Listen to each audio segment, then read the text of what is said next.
It's sad times. But we We're are on now stage. live. And the We're on lightning's gone. stage. I don't know what's going on. Comments are flowing. Welcome, ladies, gentlemen, and Grimneers, to that 6+++ show. We are a 40k podcast brought to you by 6++, a top 10 UK TC team. Woo! Of lovable, If I knew you were going to start bang with average that, we could lads. have... There we go. There we go. There's the good stuff. Tonight we're going to be talking about the worst units in 40k. The worst units in 40k who don't deserve that sound. And we'll do some listener questions as well. In 40k. But first, we're going to update you on our hobby and channel news as well, and shout out some people in the chat. Obviously, as we talk about worst units, if you have ideas for that, or indeed if you have questions for us, do chuck them in the chat. I'm curious to know what you think is truly awful in the game right now. But let's start with a little bit of hobby roundup, and I will begin where I always begin, with my dear leader, Chris. Chris, how are you? I am very well, thank you, sir. How are you? Excellent. Yeah, I'm good. I'm positively chuffed today. Today's been a good day. I've worked. It's been good, and I'm excited. And obviously, we had our good news about our top 10 place this week, which was really fun. That was a really nice thing as well. So, Chris, what hobby have you done? I've actually been doing some hobby. Oh, yeah? I have finished my first 5 Grey Knight Terminators. Ooh, exciting. They are looking very pretty and shiny. And then I have also started painting 10 Wraith Guard. Yeah, very good. I've recently come across this unit online, heard mutterings that this might be quite powerful. Finger on the pulse there. Yeah, you've just got a feeling, right? a feeling in your gut. I'm really surprised not many people have kind of been discussing them. So I thought, I'll give them a run and see if I can make them work. And yeah, I mean, they're all right. So they might make it into the next list. And to that end, I'm currently painting them whilst also painting my my Drago conversion. This is the beauty with Chris. He can squeeze the power out of any index, and I think the things he's doing with Eldar are really, you really have to dig deep. Really quite miraculous. But what I would say is I actually watched Chris play his first game of Grey Knights. And I don't think I've ever seen Chris having as much fun as he was having playing that game. He was giggling, he was doing shenanigans, he was talking a lot of nonsense. It was partly because Chris isn't very good at TTS. Like placing models is an issue, and it was just funny watching these Terminators like bouncing off the walls and scattering all over the place. Carnage, absolutely. Jack getting very irate because he didn't shoot anything for what felt like 3 turns. So yeah, it was excellent. But when you get a turn 1 capture the enemy outpost with 10 Terminators, and then they sigil away when they get shot. That's so good. Did I lose the game? Absolutely. However, the first turn was... Yeah, exactly. You got to run rings around him for a little bit. The problem was when I had to start making 9-inch charges. Yeah, when you fell back on that, it was like, no. It was very Oberyn Martell in the mountain, with you sort of skirting around him, being very clever, and poking him with a stick before ultimately having your head smashed. And then eventually he went, I can go see your Terminators, I'm going to shoot them, and then they all died. Yeah, sadly that is how that went. But it is not just Chris I'm joined by tonight. I also have the wonderful Scrivo with me. Scrivo, how are you doing? I'm good. I'm very good. Excellent. What's new with you, my man? What have you been up to? I've been recording lots of noisy things for the internet. You have. I've been building Imperial agents because apparently I'm a tryhard. So I've got 60% win rate. You've been drawn in. I like it. It's not because I have the kill team. I'm not one of the 5 people that bought that kill team box before it sold out. That, and I've also dug out a load of Space Marine characters to paint, which is quite strange. Like, okay, one guy that happens to have a big backpack, no real reason. Yeah.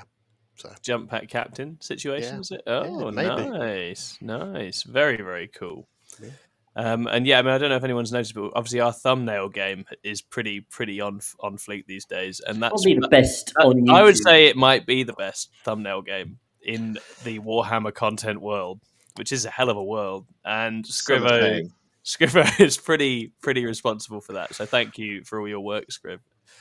He's recently been appointed in charge of our social media, and we're all doing better for it, I think. Wonderful. So finally, I'm also joined, of course, regrettably, by Ed. Whoa. the villain of the piece. How are you doing it? Every time I turn up somewhere and I start to feel good about myself, someone just takes a shot. It's only ever when I don't expect it. Not to bring up old wounds, but this is why I didn't like you the first time we met. That's lodged deep in my heart. I loved you the first time I met you. If it helps, as you should. We had absolutely. a great game. We did. Well, actually, interestingly, you're the only person out of the four of us here who I haven't done anything with this week. Scriv and I have recorded some content. But can tell you about that later. And Chris and I had a very enjoyable game, actually. You did. If we were playing, I will say, if we were playing tournament rules, I would have lost about 4 times over. It's the first time I've played against the Icon since, when did we play? And you had the Icon? Was that the Invitational? That's a long time ago. Yeah, a full year ago. Honestly, if you were playing against the Income with those rules today, you'd be like, "This is fucking fine, man. This is absolutely fine." It was a different planet back then. I still loved it though. Yeah, but yeah, it sounds like from what we were hearing in the chat, it sounded like Chris was being a nice opponent and not punishing you for learning how the Income works. Yeah, that's what we're about, right? And awesome. then of course I crushed him mercilessly. the 4 takebacks. Because I think I've been lined up to be our Eldar counter. Well, you've got to have a couple. Yeah, it was a draw, guys. Just to say. No. It was a WTC draw. Yeah, in singles, it was a win. So it's a draw. Yeah, absolutely. I love if I've lost by a couple of points, my favourite thing to do is flick the score over to WTC. 10-10, baby. All my scores are that way. That was just teams practice. Doesn't matter. Small differential. Yeah, that's what I'm about. Oh well, I don't know. I'm all right with losing, but I will murder you. It's off the table. You'll see me 3 weeks later, just in your, the reflection in your cabinet, and you're like, "Why is he here in my house?" As far as teams prep goes, Ed, has that necessitated some hobby from you? Is there a hobby that needs to come with this, or have you been? So I picked up my phone and I said to my mate Craig, "I'm borrowing your 3 carnivores," and then I said, "Hold on, Craig. Can I please borrow your 3 carnivores?" Because I thought it was politer to ask than to tell. But, that's nice. That was So that's the plan. Because I'm running a very different Chaos Knights list. Probably one that you won't have seen on the tables. It's 13 War Dogs. But where's the Franklin one? It's groundbreaking. So I'm the Eldar counter, I think, for our teams. Well, you're one of them for sure. You always need a couple, right? You know what's really good against Eldar? 13 indirect guns. Yeah. It's not bad. It's not. Great and Clean one doesn't have an indirect gun, so that. No, if he had like a little poo cannon on his shoulder that he could just fire off, that would do it. But sadly, not. Maybe next time when he gets an updated kit in 20 years from now. Great. Okay. Well, that's hobby-wise. I've not done much. I've mostly been playing, but I do have various Votann bits to build. We were just talking off screen about Sagittars. You may all have noticed that Sagittars are good. I had a conversation with Chris about how I really resented the idea of having to run a bunch of Sagittars, and I tried it for a couple of games. I was like, "Oh, this is amazing." To be fair, it's very, very good. My slow army is fast now. Yeah. You're like, actually, I can run around denying primary in a way that I used to love very much, only with dwarves instead of elves. And I'm like, yep, I'll do that for a bit. I'm in love with the high las beam cannon, and I'm not afraid to say it. So we'll do some shout outs to the chat, and then we'll get into the police roundup. So hello, Sean Capewell, with your first comments. Lovely to see you here. You were 2 hours early, which I deeply respect. I think that's really nice. Let's talk. Committed. Let's talk. Wargaming says Nurgle Rhinos, which just gives me a shiver. I hate Nurgle Rhinos. Scrivo's in the chat because Scrivo can never just be in one place. Scrivo has to always be in multiple realms, doing multiple things, like a sort of Avenger character. And then Let's Talk Warhammer Gaming launches into a conversation about Vindicators. Yeah, we were talking Vindicators today, me and Dom, and we think the Chaos Vindicator might have something going on. It's quite a shooty little tank. It's quite expensive, but it is quite fun. Hello to Sindri. And hello to Entropic Tyranny, my favourite named person that watches this show. Entropic Tyranny is an amazing name. Votann is a Horde army. Horde dwarves is a bit weird, no? Count how many dwarves are actually on the table when you play Votann. I dispute the idea that they're a Horde army. That's what I'm saying. Them being in the transport doesn't count. The list. Not on the table. The list is go wide in terms of units for sure. Yeah, but there's only like 40 dwarves on the board. That's fine. Absolutely fine, I'd say. That's not a horde. I've played hordes. When you're pushing 120 neophytes around, you can come back to me, and that is what a horde is. They are not what they were in 9th, though. But that's what, for me, that doesn't matter too much because I never played them in 9th. So I think, but I do understand that some people don't like the shift in style and would rather have better rules, which is totally legit. But I just love getting killed and winning the game. That's what I've always been about. And then Dom says Votann can go in the bin. What? Maybe in Christmas. Votann are fine. Unlike those CSM who are... Yeah. I know what that bin's actual real name it says on it is armies that Dom will buy eventually because they're good. I believe Dom is trying to get Votann sorted at the moment. As is Vic. Vic's been... Yeah, Vic was talking about Votann. You see, I'm a thought leader and an influencer. I can't help myself. Yeah, it's just you. I talk about Votann in an obscure bit of the internet, and suddenly a bunch of good players want to play because they all hang on my every word. We all know it. It's just the way it works. And I don't blame them. I absolutely don't blame them. I'm sure that they've found. They looked at my list with double land fort and thought, yeah, if I just change that completely, that would be that would be the units I don't like, but the army is good. And then Christopher Richardson says, congratulations on the top 10, guys. Great to see it. Thank you very much. We're actually genuinely quite chuffed with that because that was something we were like, let's try and do that, and we just about managed to achieve it on the final day, so that was great. And then George McCullough has some ideas for the worst units, but we'll come back to that because, yeah, we could just put half of a certain index in this list, but we're not going to do that tonight. So yeah, the fucking Death Guard index. I was waiting for my digs in early. Right, hang on, let me just fill in my little tab on the bingo. We need to do that. We need to do a bingo episode. That'd be great. I think. Yeah, I'll be interested to see if Ed's gone with double Death Guard picks for his options or not. I guess we'll see. See if he really rates them that much. Oh, thanks, Nick. We've got a little super chat there. Tom is very handsome. Advice for playing into CK with Eldar. Chris, you played that game now. What do you think? So the way I played it was I started pretty much all the stuff off the board that I could. And then, you know what? The knights died a lot easier than I thought they would. It turns out Fugan's quite good at killing them. Obviously, the Wraith Guard generally pick up one. Incarn kills one in combat. Your Wayleaper and Night Spinners will probably pick up another. So the big thing in our game was that I committed the Incarn turn 1. And I tried to take out a flank, and I was like, I might well survive. We'll see. And it obviously, as we were talking about, the takebacks, it causes issues for your opponent because if he does then try and kill anything else, the Incarn's going to with his indirect safety. Yeah. Since we had Fugan killed a knight in Overwatch, Incarn teleports to safety. We won't do that. Then we'll kill that swooping hawk because that's good for no prisoners. Incarn teleports away. So it just causes problems.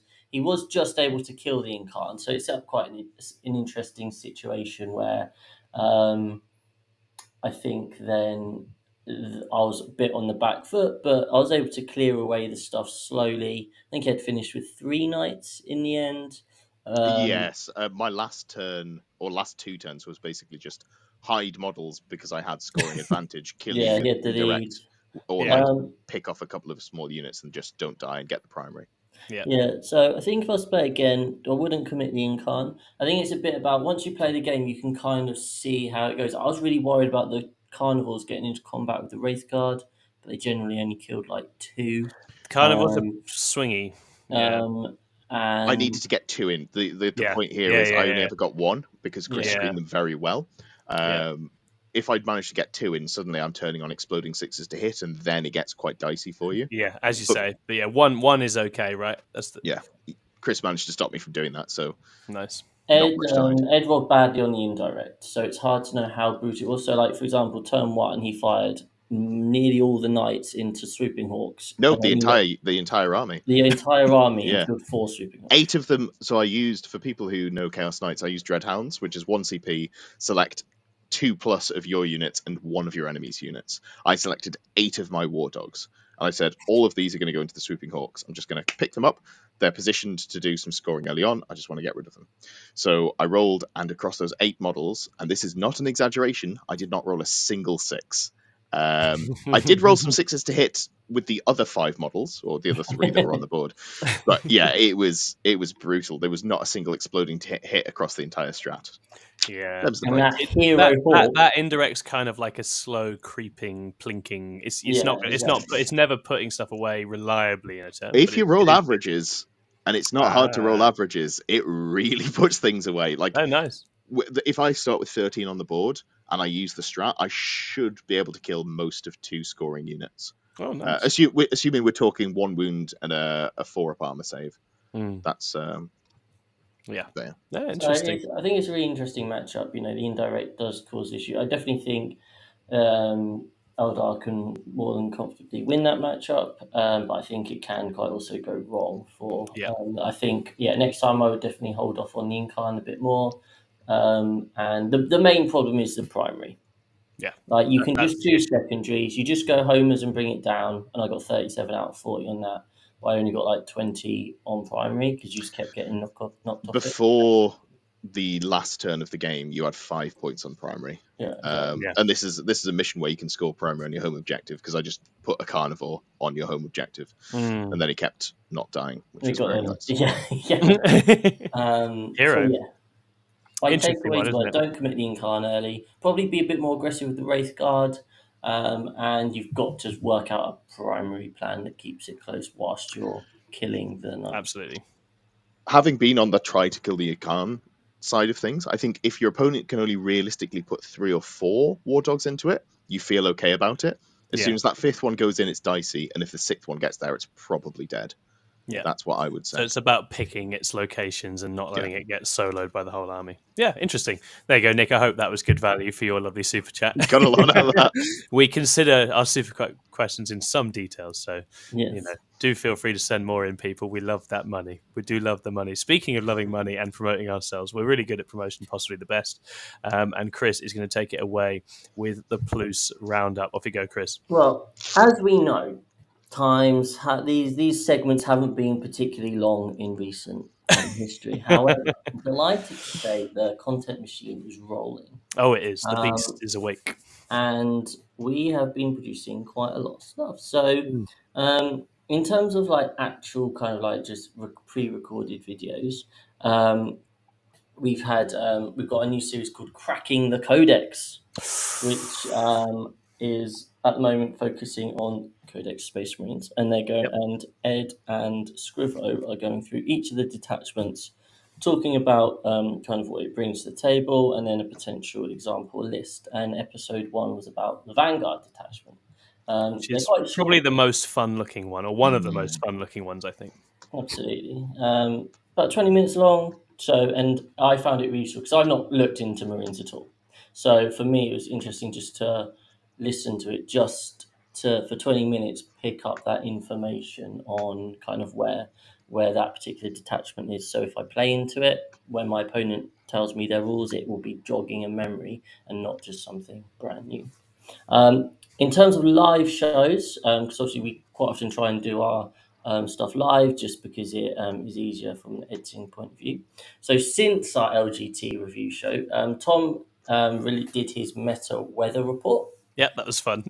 which is really nice. And again, it's like 3.5 minutes. If you want a 3-minute video that leaves you wondering about my mental condition, I highly recommend. I had a lot of fun doing that. Absolutely. Yeah, it's really well done.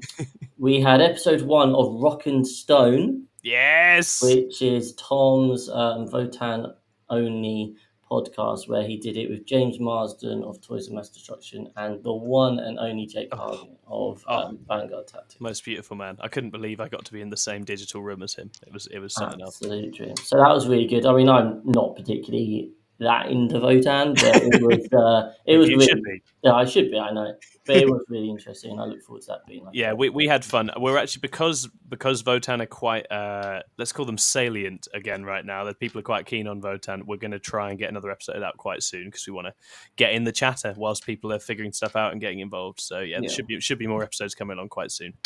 Yeah, absolutely. That's really cool. We also, on Sunday, Jack's got a new series called Matchup Plus Plus. This is a really good one. So this is where we focus on kind of 2 or 3 factions, and we talk about what the things are that they do, what makes them good, what they're good into, what they're bad into, using all the data that's out there at the moment. Talk through the key units and kind of an example list, and then we speak about how you could go about what their weaknesses are, how you could go about trying to beat them.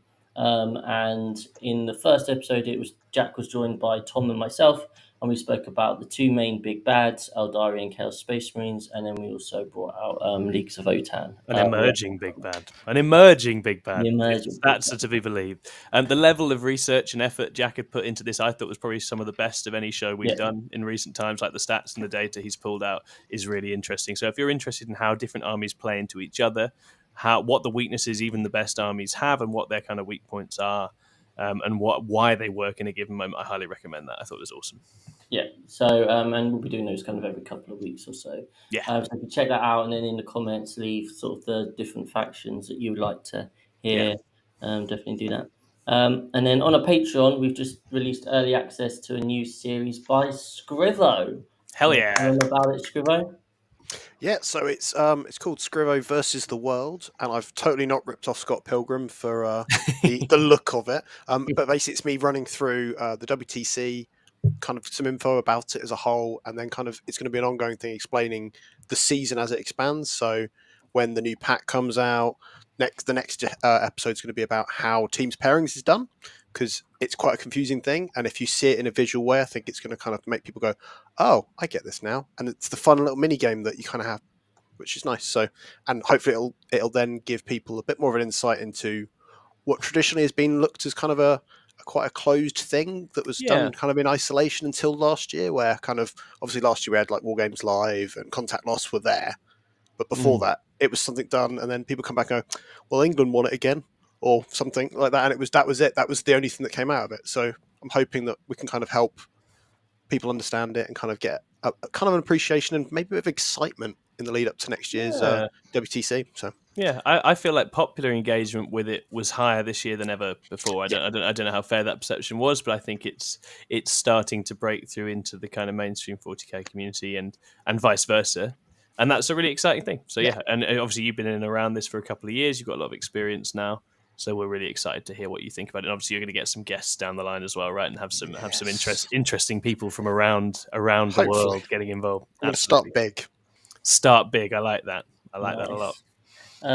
So that's kind of the stuff we've got out. Coming up, we'll have multiple more stuff. And we should shout out our affiliate Composite Games. So if you head to the description of this video, you'll see there's a link. If you go there, they're quite a small trader. They're currently saving. They're doing like a fund to try and move to a bigger space, but they have a bunch of stuff at 20% off. And if you use the code PLUS, all in capital letters, then you will get an extra 5% off.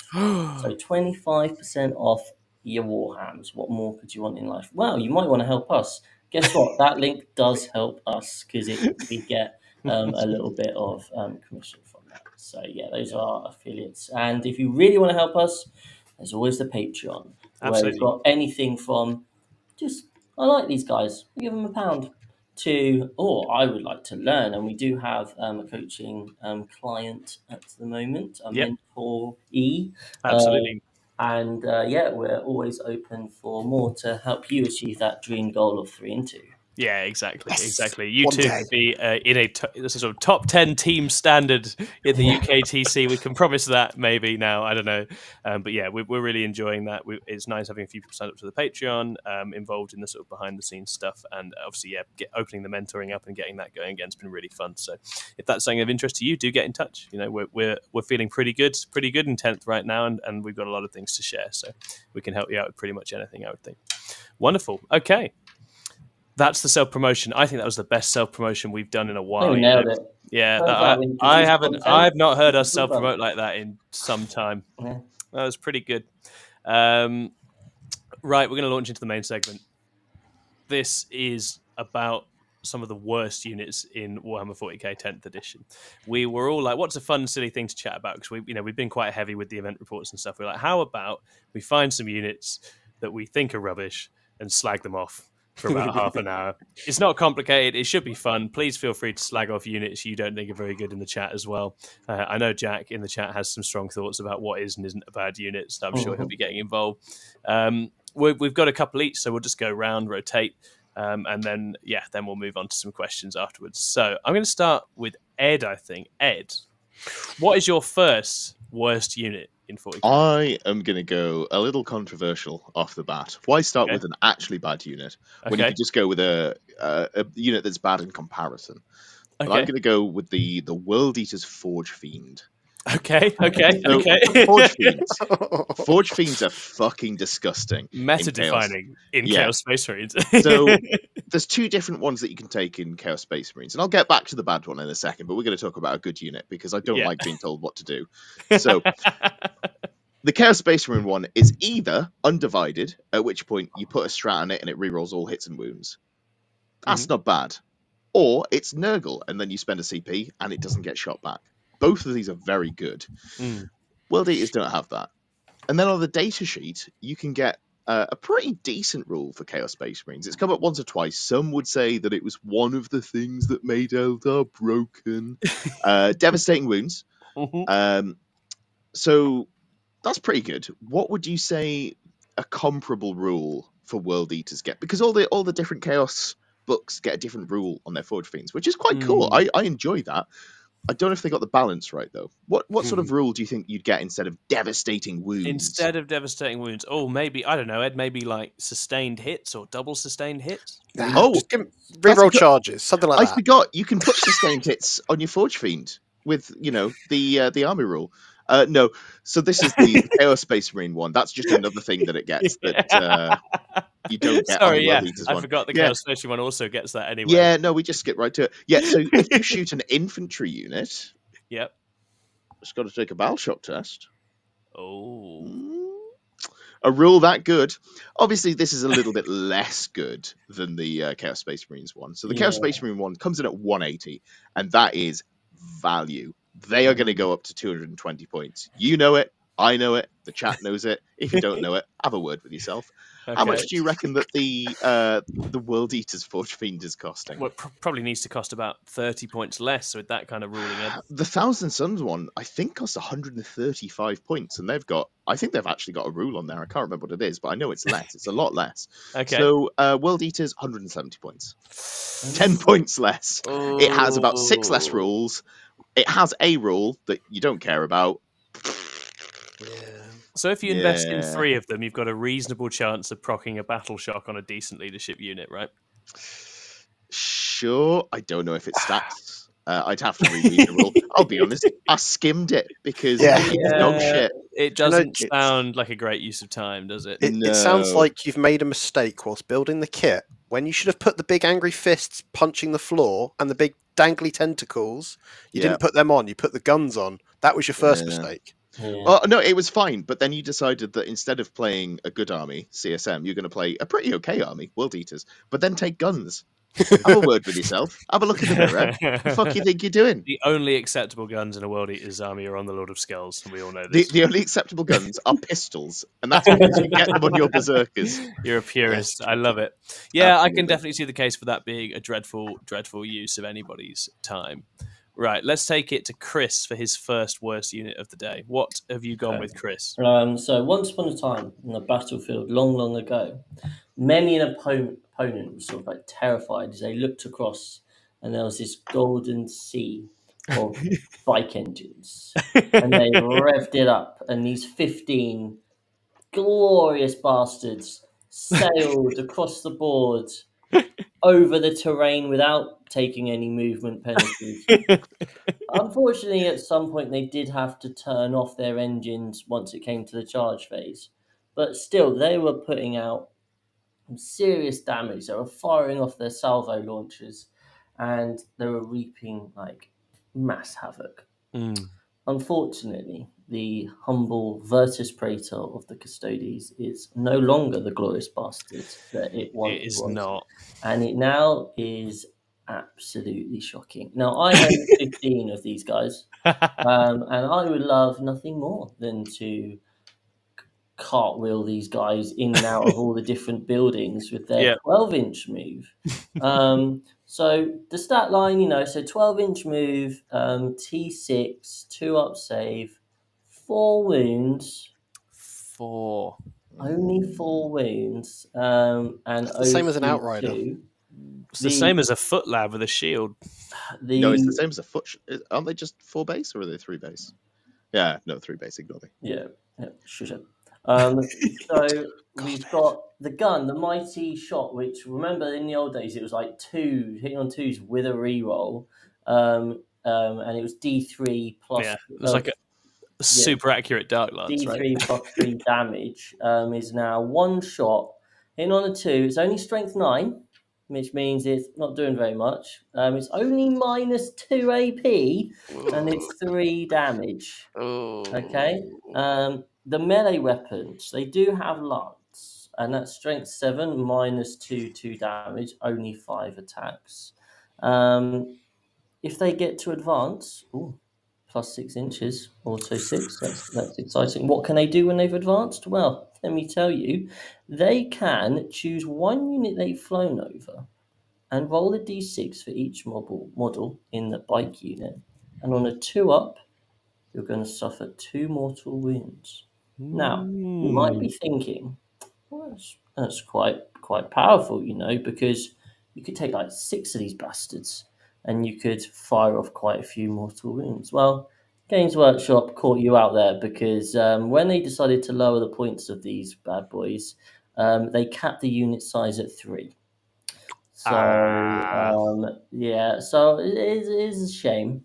But yeah, these bad boys will set you back. You could take 2 of them for 160 points, or 3 of them for 240 smackaroonies. That's expensive. Like Lee's messaged me and been like, "Is there any way you can make bikes work?" I'm like, "No," because like fundamentally, like I genuinely think they could be like 50 points, and you still don't take them because they die reasonably easy by Custodes standards. And they are massive bases that don't go through walls. Yeah, the manoeuvring is a bit of an issue, very meh. Like, you need a captain in there to get the reach, and then it's even more expensive, right? I want to add to this. They're so bad that if you add a captain to them, they get, at the end of the fight phase, a once per game free normal move.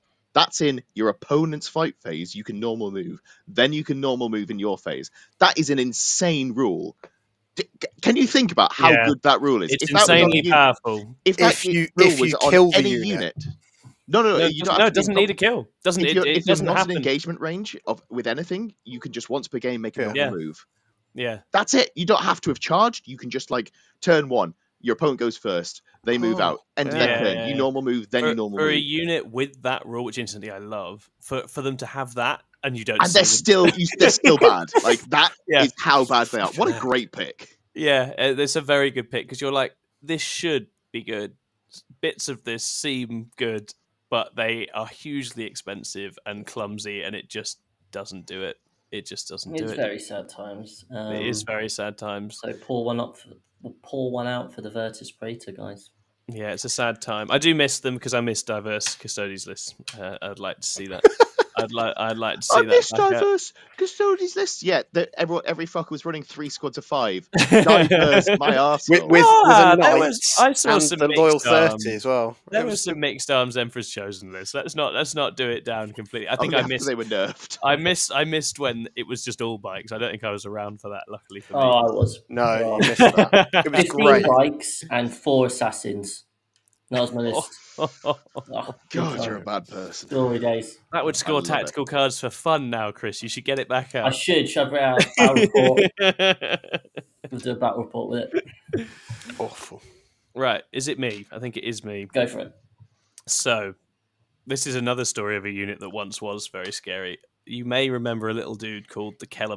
The Kellor was a very shooty, sneaky little man who would pop up and unleash a bunch of damage 3 shooting and then move after he's shot and just generally be an enormous pest. And when they got to 10th edition, the Kellor got some interesting rules. And what I like about it is that he's so close to being a relevant unit, and then they've just fucked it at the last minute. The Kellor can come in close to a friendly GSC unit when it deep strikes in, and he can come in closer to the enemy. And when, a bit like the Hexmark Destroyer, which as we know is a good unit, when an enemy unit shoots at a friendly GSC unit, he can shoot back. So on paper, we're thinking, cool, that's quite fun. You can shoot back. But there are a few caveats. He has no AP on his guns. He has a bunch of strength 5, no AP shooting. He does have dev wounds, but no way of re-rolling or anything like that. So it's like, maybe you get a mortal wound off. Lovely. Okay, not going to cut it into much. But the funny thing about the Kellor is that he is a lone op, which as we know is valuable in this game. But they've given him guns with a 12-inch range.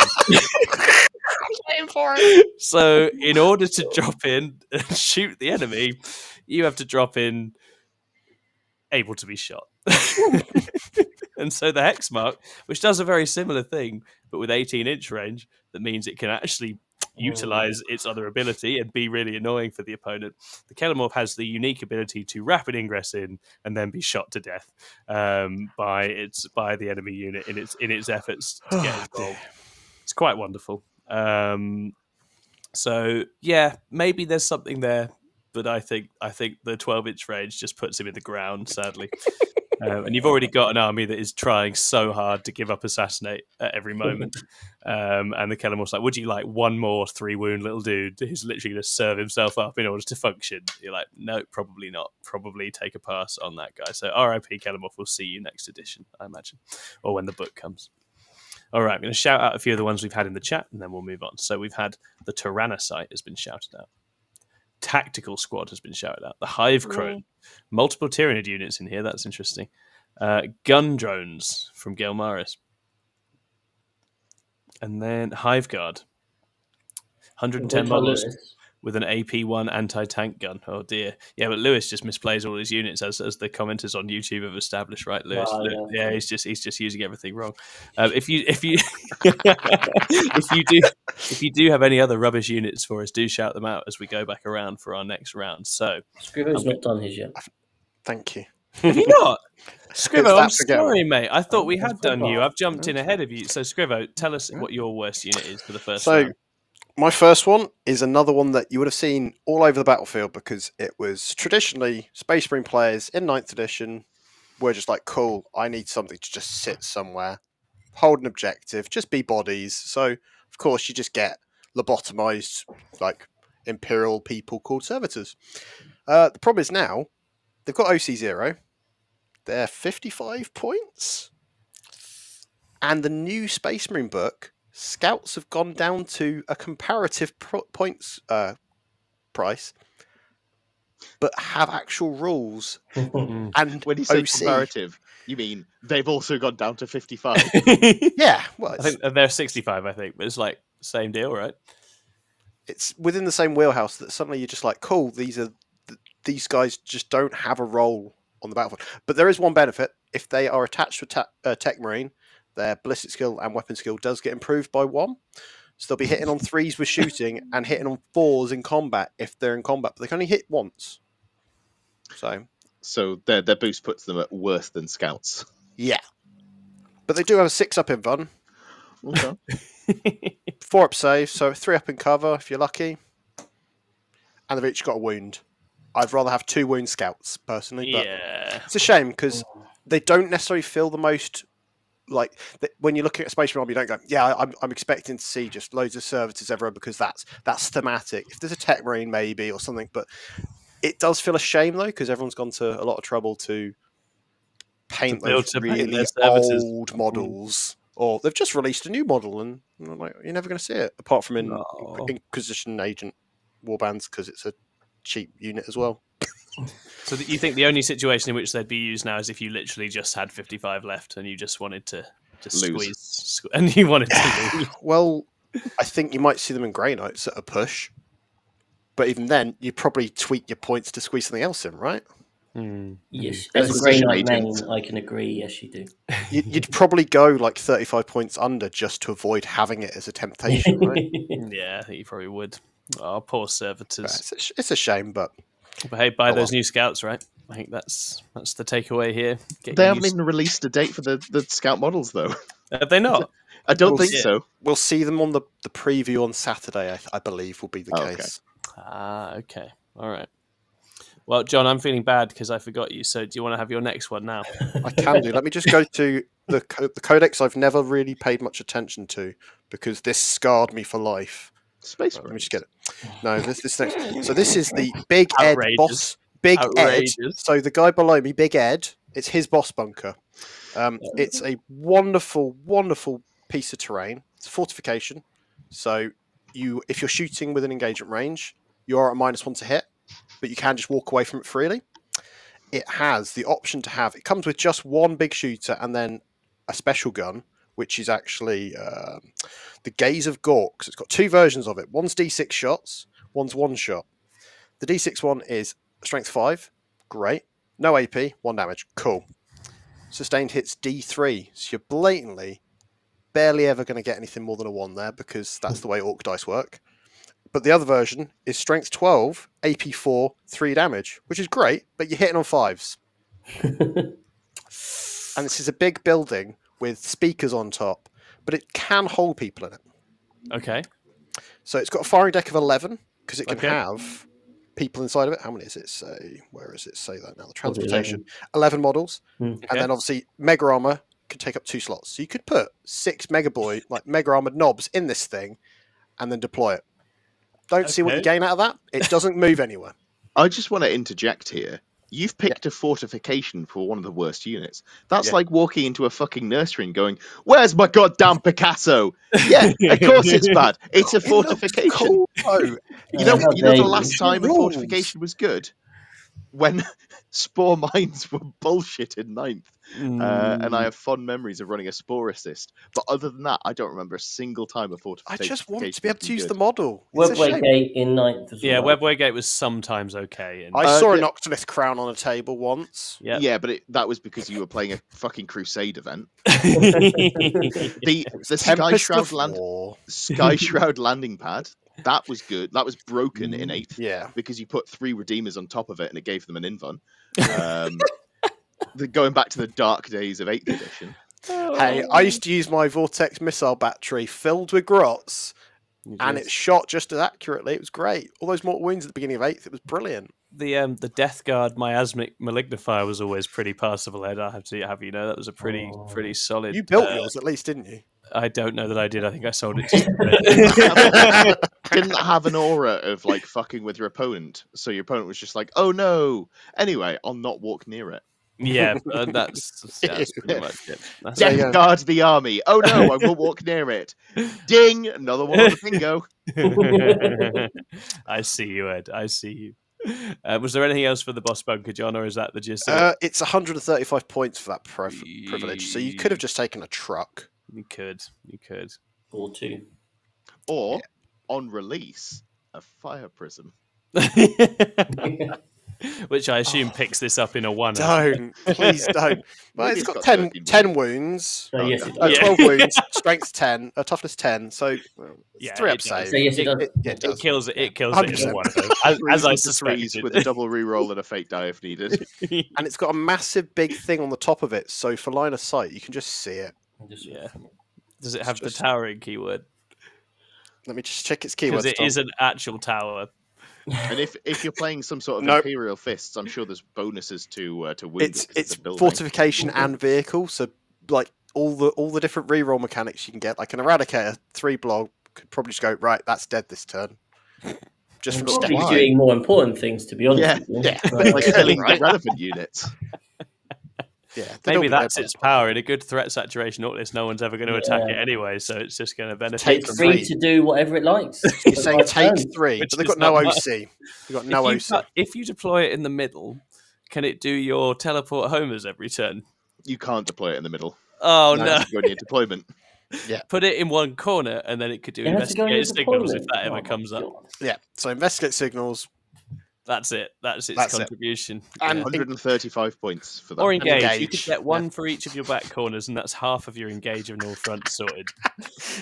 People just think that's part of the actual terrain. They'd forget they existed. Just like, don't shoot them. Don't do anything with them. Just leave them there and just pretend that like their vision's based on movement. Very good. Very, very good. All right, let's take it back to you, Capitan. What's your next terrible unit? Okay, right. Well, I decided to plumb the depths of the Eldari Codex. Oh, it's tough, isn't it? It's tough. You know, it's a pretty crap index. So I thought, what is bad? I started scrolling. I was like, no, I'd still play most of these things. But there is one thing, and I'm definitely saying this just to piss Jack off, really, more than anything. That's a very important goal. This is a unit that I was running regularly in at the end of 9th in my Yunari list. They'd be staged in the Wave Serpent on the front line, and then boom, you'd fire them off 6-inch advance, 6 on your dice. They'd be fighting something, +1 to wound on the charge. You had your Exarch upgraded, so it had like 10 attacks, which were 2 damage each, and never really did anything, but it was the principle. They were -1 to hit. They made everything fight last. They made everything they touched fight last. Right? And there's usually one unit that killed them, but still. And they have unfortunately suffered quite a fall from grace. It is, of course, the Howling Banshee. So they, like all Eldar, they move a bit faster than a human. They've got a 4-up save. They've got a 5-up invuln, 1 wound, all the general stuff. But you should be fearsome or worried about their output because their melee weapon is the Banshee Blade, which is a mighty 3 attacks, hitting on 3s, strength 4. Ooh. It is -3. The AP3 is nice, yeah.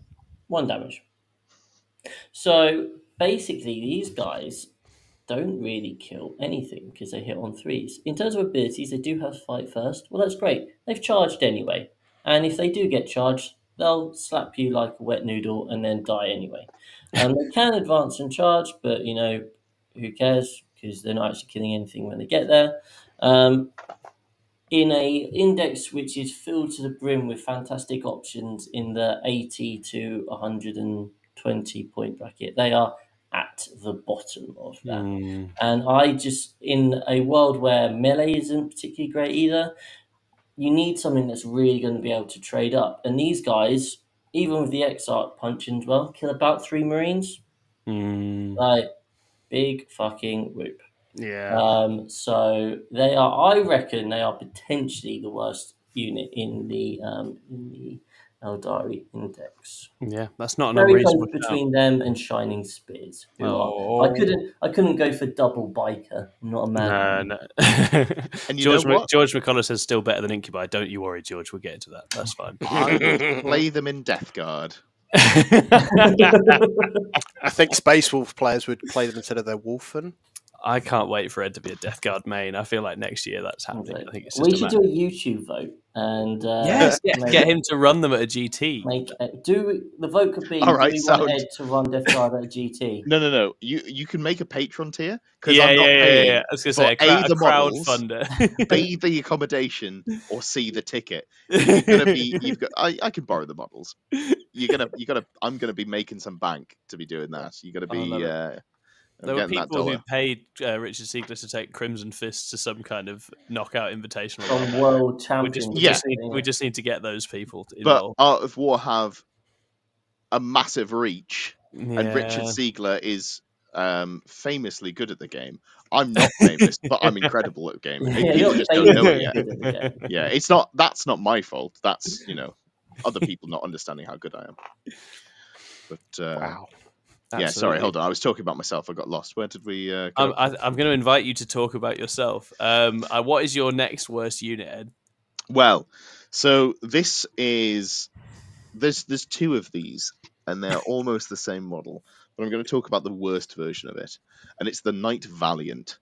So the reason I'm talking about the Knight Valiant is the Chaos version, you can still at least give Armor of Contempt as an enhancement, which means that sure it's going to survive a little bit longer. It's got a 2-up armor save with, you know, that's a 0 up against guns if it has cover. Sure, fine. So this was when the Knight Codexes came out, or the Knight Indexes. I was quite interested in running these because Overwatch in the movement phase was a new thing, and I was like, Flamers, this is where I want to be. This is what I consider to be the most broken thing in the game. And then we saw the rules for the Wraith Knight, which, funnily enough, was a Titanic unit with Overwatch, but slightly different rules. But Valiant, massive fuck off flamer. He's got some rules to buff armages around it, but they're not good. You can give cover to armages. Oh, they probably have it anyway because this is 10th edition. Or you can make something battle shocked. Woo! It's not a rule. Speaking of someone who plays Chaos Knights, that is not a rule. I just want that on record. So it got hit by the triple whammy. It went up in points because in the first balance pass where Games Workshop went, oh, we have written a rule called Titanic and it is ruining the game. Should we fix the rule? No, it's the points who are wrong. So they changed the points on every Titanic unit in the game, including the World Eater Lord of Skulls, who went up to more points than the Chaos one for some reason. We talked about that at the time. I think they've fixed it since, but honestly, who cares? Then they also did the most recent set of changes where Titanic now no longer sees things, which is good. Titanic can no longer Overwatch, which is good. And it was just a bad unit anyway. So there's just doesn't do any of the things that might make you want to use it now. It's 565 points. That's crazy points. It's not good. It's bad and also not good. And £105 to buy. Well, that bit's fine. Like that's a lot for something shite. We're wargamers. Like, how many times have you gone to the bank? Your wallets, you've just been paid. Your little wallet's full. You're skipping along merrily, and then you wake up. You've got a banging head. You don't know how you got there. And you're like, oh, why have I got 2 Warhammer shopping bags? And these are bad units. Every payday, pretty. Ed. Yeah, exactly. Every payday. 105 points. Not a problem. Don't worry about that bit. Like, I'm not saying you should waste £105 on it, but we all have spent more money on worse things over the course of our hobby careers, I'm sure. Yeah, just looking around me, just like, oh god. Yeah, I've just got. We'll move on. Shatter point. But yeah, like there's just nothing else to say. Like, it's just sad. It's a shame because it's probably one of my favorite models in 40k. I love just the big dumb flamer. Yeah, it is cool. Lewis likes to run 2, and I don't think he can do that anymore, which is a no. They're not in the Terran Codex. Well, exactly. He's all about them bugs these days, anyway. So we've got a couple more shout outs in the chat. I like this one. Admech Cybernetica Datasmith joins Castellan robots to maybe give them more attacks with a leadership test. I like that. I think he gives, like, when he's in a unit, he gives like a feel no pain, like a 4-up feel no pain or something, but when you first read it, you're like, oh, he gives the robots a 4-up feel no pain. No. If he's in the unit, he gets one. Yeah. Just in case someone tries to assassinate him to stop him from giving himself a buff that doesn't help the unit at all. Exactly. Love it. Absolutely love it. Oh, poor Castellan robots. When are they coming back? I'd like to see them out again. They were so ridiculous in 8th edition. They've kind of been smashed since. You'll notice there's a running theme here with some of our units that they were all must-takes not very long ago, and now they're all in the bargain bin. Well, I don't know about the Valiant. Lewis saw it as a mistake. Even early 8s, it was famously. It was the other one. Lewis knows nothing about the game.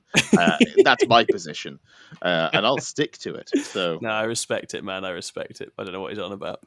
Okay, final one for today, and it's already been alluded to. And I appreciate that George did say you could have any of the melee from the Drukhari Index that isn't Lilith, and I am inclined to agree with him. But we're going to go with Incubi, right? Incubi. They were a terror of the game in 9th edition. Everybody would put some Marines on a point and you'd run your little spiky men at them and they'd die and you'd be very happy. And then the Incubi would die. And part of that still happens. Can you guess which part? Is it the Marines? No, it's not. I'm afraid it's not. They've probably gone squad tactics that way away from you and then shot you, right? The Marines have done movement bullshit against the elves. So you're a little Incubi. You're sat in your Venom, and you're like, "What am I going to do today?" It's like, well, you can't advance and charge, so you're going to disembark and hope that the enemy is within about 15 to 16 inches from you, because if not, you're not doing anything. You've got to get out and hope that they can't overwatch with anything, because if they can, you're going to die, or at least lose enough of the squad that you might as well not have got out in the first place. And then if you're lucky, you're going to hit a unit, which, if it's anything good in the game whatsoever, you will not kill, and which will then kill you, because they're strength 4, AP 2, damage 2, and they hit on 3s these days. And even with pain tokens, given the rerolls and whatnot, that is still trash. They cannot hang with anything good. Everything that they'd want to kill is like toughness 5, toughness 6 these days. And they just do not hack it at all. And you could take Drazar to make them better, but then you're spending lots and lots of points for a unit that's still going to lose into almost anything. You could probably take Draz on his own, maybe, or maybe with 5. But they are truly, truly awful. And you're just so much more likely to die than ever actually get to anything that matters at any point, which is a sad state of affairs. But that's us for our worst units. We'll try and come up with some more in the future and come back again, because it's quite fun getting it off our chests and venting about these units that we used to like. Remember garbage near the end of night, like Innis ran like a giant vote. Yeah, and it was like the Obelisk was the #1 worst unit in the whole of 40k. Yeah, that's totally fair. Swissley, who's Davey, says, "What's a Drazar?" with a little smiley face. You can laugh all you want, Davey, but I will always have those games where he'd kill one Hive Tyrant and then he'd kill another Hive Tyrant. He'd just carve his way through your bugs, and he'll be back one day to do it again, I'm sure. Great. Okay, so we're going to go to some... Yep, George is right. They can force battle shock tests. Definitely a rule, guys. We're going to rattle through some podcast questions, and then I think it's going to be bedtime for us, because we've been busy boys of late. So, there should be a bunch in the Discord. Going to go have a look now. There is. Wonderful. And we didn't go all the way down last time, did we? So I think we finished with who would win in a fight between Ed and a badger. And we did have some badger rearing tips. Feed them cat food. We do have a question from Bloodrender about strength of schedule, but I think that's one for another day, because I do think that's a whole topic in it. So Hannibal asks, nice that we've got Hannibal involved, that's awesome. Which faction overperformed at LGT and which faction underperformed? Guys, what do we think?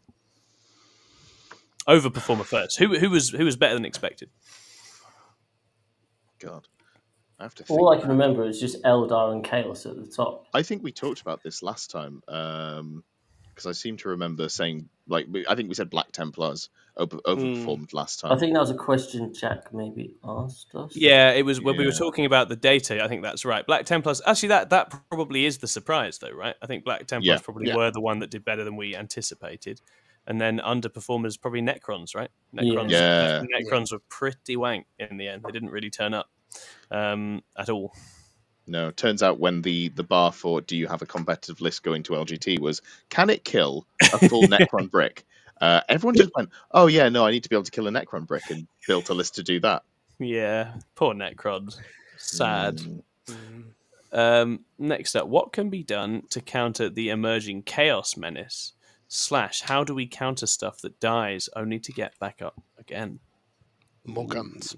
Don't kill it. Multi-phase damage. Stuff like tank shocks and grenades. Yep. Grenades is a good one. Just getting through stuff quickly. But yeah, obviously you just have to... Because this was the whole thing, wasn't it, in 9th? You know, like you had the Exarchs and that sort of thing, which like the whole only take a certain amount of damage a phase. So in your list, you had to have ways of being able to kill, like, whatever it was, Abaddon, Gaz, the Exarchs, etc. So yeah, just having multi-phase damage, I think, is really important, and lining it all up for that quick, like 1-2 blow. Yeah, definitely. And it is worth, with those kinds of lists, it is worth looking at whether they hit the critical mass for just giving up a really easy assassinate as well, because some of those lists that build in like multiple get back up when they die characters are really flirting with a very easy 20 if that's a big part of their game plan, because you're getting 8 off one of those. That's pretty sweet.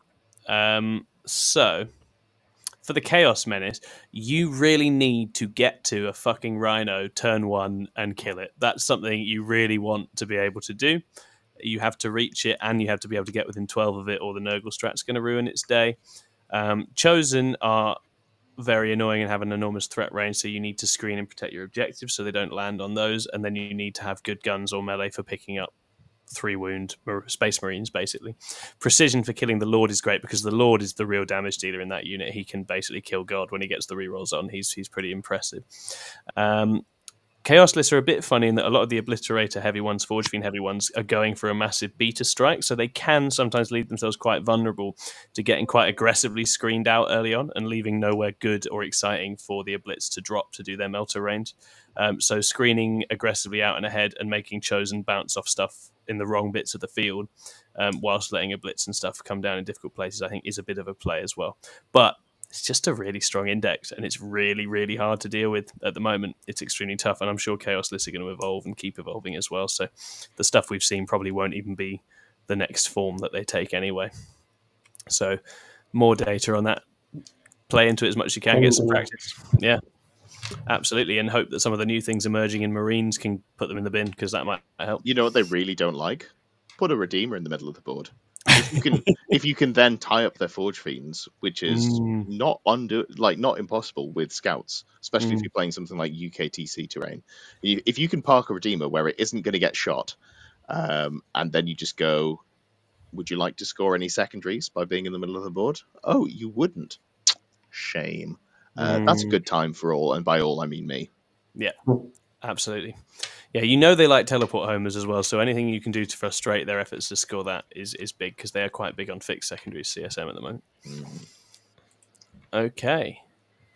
Next up, Sindri asks, when is Size 6++ induction ceremony? Size, obviously the legend who's been running Imperial Agents to a deeply, deeply positive win rate in recent times. And he was awarded with Best Imperial Agents by Zach on Zach's show the other day, which was great for UKTC. So, I mean, have we got any plans to induct Sai?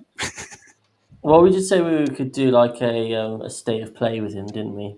Yeah, we did. I think we will do that. I think that would be fun to do. Did he go 3-2? And we do value Sai. We went 3-2, and then he went 2-1 consistently. Yeah. Oh, okay. So the two. So yeah, is he the only person who's played Imperial Agents? Yes. And so they just are perpetually now a 60% win rate army. Yes, that's you exactly do know right. what this means. Yeah. They're going to get nerfed. They're going to get nerfed because Games Workshop are going to look at their stats and go, yeah, this is He's put them in the danger zone. Yes, put them. Yeah, that's I mean, they need to be nerfed anyway because of the ally potential, but I'm just going to blame it on him when it happens. So. Yeah, well done, Si. Keep on doing whatever the hell it is you're doing. We've got a lot of time for it. And then, to be serious, do you guys think the current worst factions are actually deserving of the titles when bottom factions can still 4-1 in an event like LGT? Is that a sign of a healthy meta, or should we still just be congratulating players for personal skill on a decidedly weak army in the field and expect to see that faction at the bottom for another 3 months? It's quite an interesting point. What do you think? I'm going to have to read that because you said many word. Basically, if armies are posting 20, 30%, 40% win rates, but the odd player can still 4-1 with them, is the game overall in a reasonable spot? Basically, would be the takeaway with that. Yeah, because it means you can build an army that is actually good, or you can build an army that's fun, or less, or more fluffy, shall we say? So I don't think one player going 4-1 with a faction is an indication that the army is healthy, because you've got nut jobs like Skari who just play Drakari at all times and are good at the game. If there's more than like 2, if you're talking like there's 6 or 7 people who did okay with them this week, but then there's 40 people who did really poorly with them, and that takes them down to 40%. At that point, I'd be like, maybe they're okay, and they're just playing Tau, and the average Muppet doesn't understand that you can't stand close to an opponent and then just get charged or shot back. That's not good for Tau. So in that case, yeah, but I think if it's just one model, one player, then it's just Skari who's really good at the game, isn't it? Yeah, and I think, Drakari are a very salient example of that, where like the win rate is awful. But yeah, I think most of the good Drakari players we know are still able to post solid outcomes with them if they get the rub of the green with the matchups. And George in the chat says, I won a GT with Drakari. Indeed you did, George. Very well done. I didn't know we had Skari in the chat. Is he called George? No, this is George McCullough also won. And I think the thing with Drakari and their win rate is that I mean, certainly if you talk to Drukhari players, our concern with the index isn't whether it can win games. I think any Drukhari player would tell you it can win games. It has matchups it can win.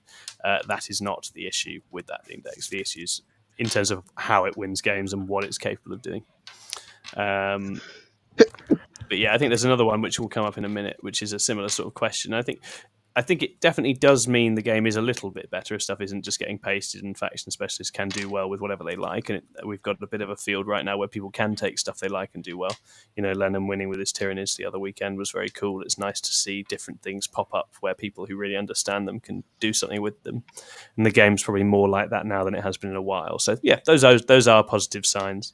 It's just that there's a few index out there that just don't necessarily appeal that much to their own player base. And that's where we need to see some changes down the line. I think there's plenty that do, but a few that really don't. What changes would you make to make flyers actually relevant again? Obviously not Crimson Hunter Exarchs though. Stack minuses. Those were I really enjoyed those days. If you can make the flyers like -4 to hit. Elatok flyers, -4 to hit. Oh yes, please. Get inside me. Yeah. Absolute trash. Yeah, just leave them out. They're fine, aren't they? They're the only thing that has like old towering. So like at some point someone's going to remember that you can actually put a lot of guns on a Tau plane and you can't hide from them. And someone's going to go, oh, hold on, let me just try this. Let me just run too many of these, and people are going to be really sad. I'm not saying it's necessarily a good unit. It might be pointed too aggressively, you know, too high, but I don't think there's anything wrong with flyers. GT took 3 flyers. Yeah. There we go. Hunters. Yeah, like I was looking at them. Oh, it's an Eldar unit. It's good. Surprise, surprise. 160 points for 5 shots, which are either D6 damage or they're not bad.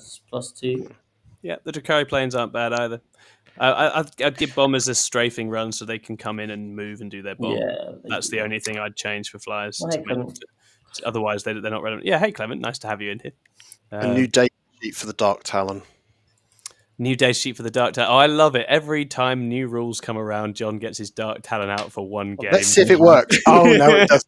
Oh, look, I've been screened out, so I can't shoot anything. And, there's nowhere I can actually put myself. And this was against Votan. Old Votan as well. Oh, man. Awful. Yeah, terrible. Then what we got next? After the date, it's like Eldar are still top tier and Drukhari is still bottom of the barrel. Should Games Workshop just force everyone to play Ynnari? #Goldilocks Zone. Ynnari aren't bad. Yeah, Ynnari are pretty good. Yeah. I don't like... No, the Ynnari isn't helping Drukhari out very much because their stuff keeps getting points rises because people are using it in Ynnari. It isn't fucking helping us out. So I think probably don't... let's not have that so much. Or if you do have that, just let Drukhari take the income, which is, as we know, one of my current pledges. That's my dream. Just that's all that index needs is an income to make it a bit spicy. So just give us that. Great. Do you miss hills in 40k terrain sets? Absolutely not. No, absolutely.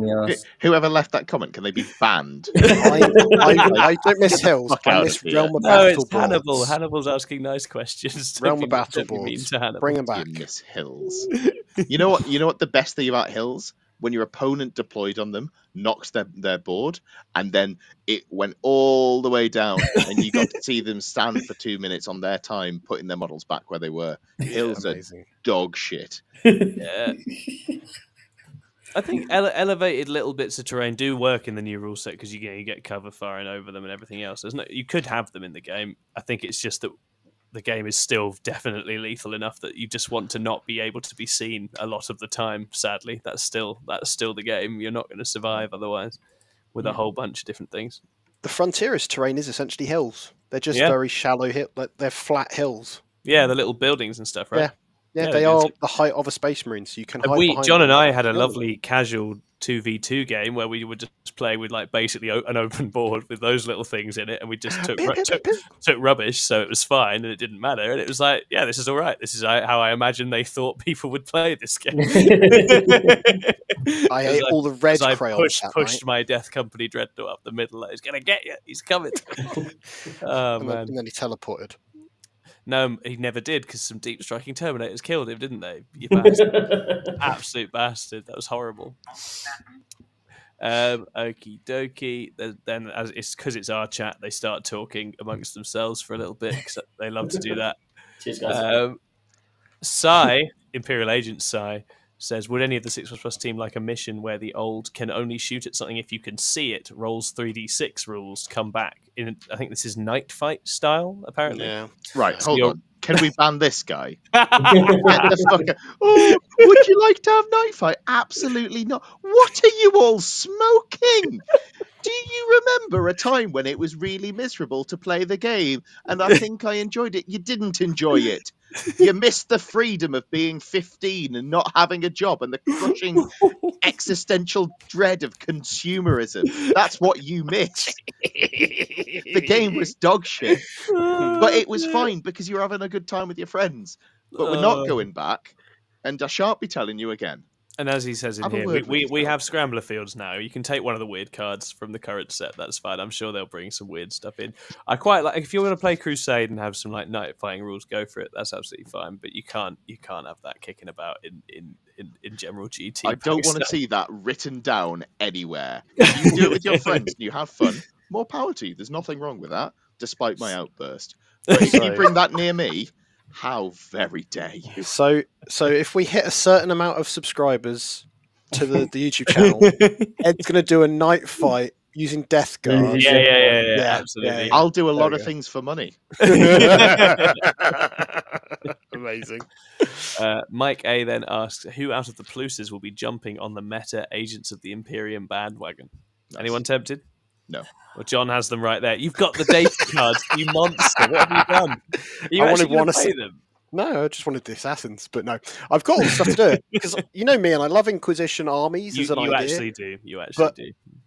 It's one of those things, it's always a project that's 5 behind. Well, maybe once I've ones. done State of Play Imperial Agents with Sai, you can get enough inspiration to run steal it. the ideas. Well, I've got all the models, because being a kill team main means I have all the kill teams, so it's fine. All I know about it is I was obviously at both the events at which he was playing them, and I chatted to him. It seems like it sticks around. Like, I was watching the games, and I was like, I don't know what it's doing, but it's certainly not dying. Like, whatever it's doing, it stood there, and it seems like the enemy throws stuff at it, and it doesn't die. So I want to know what the secret to that is. So that's he did beat Eldari. He beat Eldari. Round 1 of LGT. Yeah. What is their army-wide rule, even? It's just they don't have one. They're an illegal army. They're not really. Actually, I've got a whole card that says army rule, and it just says nothing on it.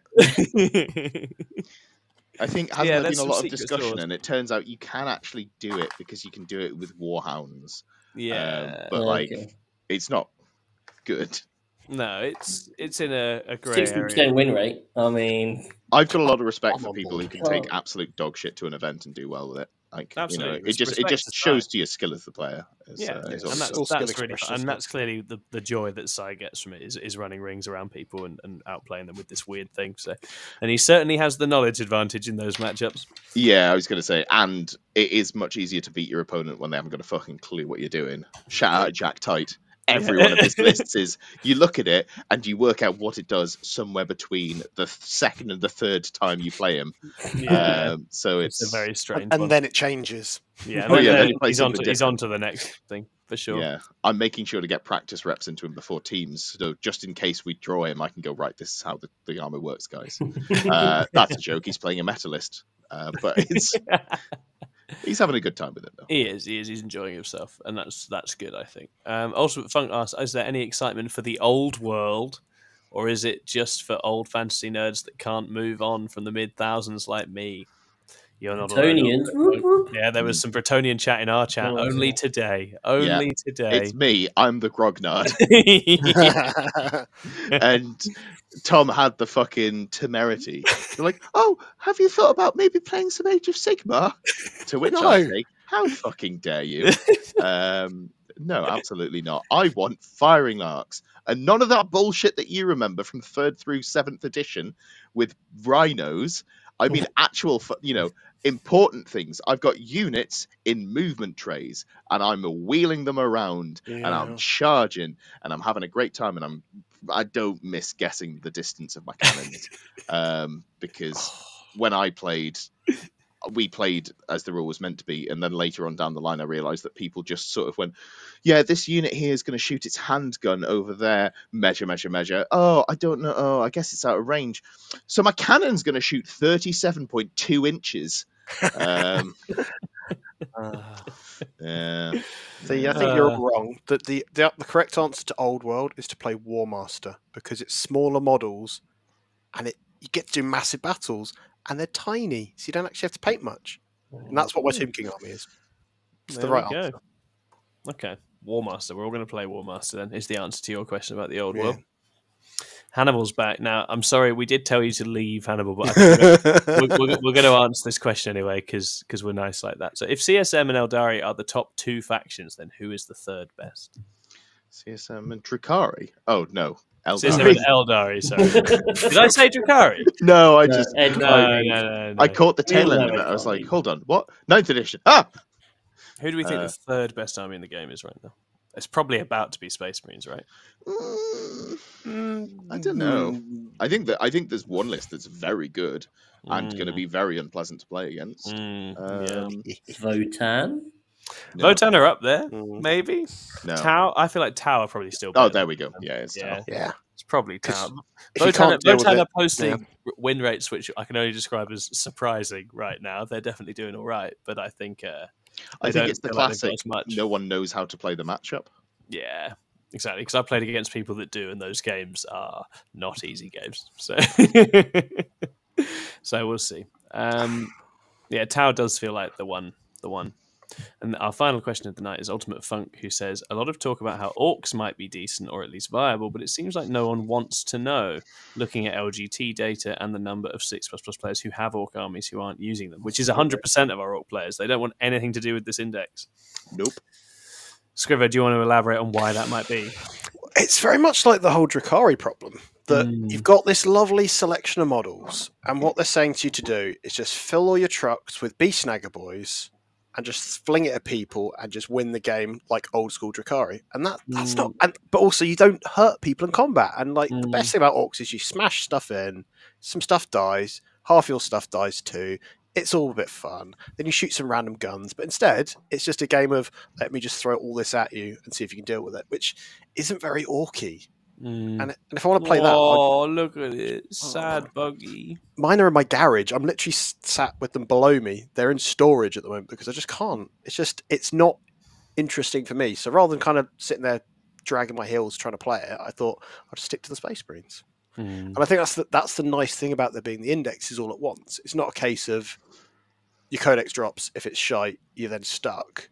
Yeah. We've all got kind of a reset that you can kind of go, oh, I'll explore this, I'll explore that. So because it's not quite right, you don't have to wait forever, but there's a lot of other new exciting things dropping. So spoken like a man with multiple armies. Yes.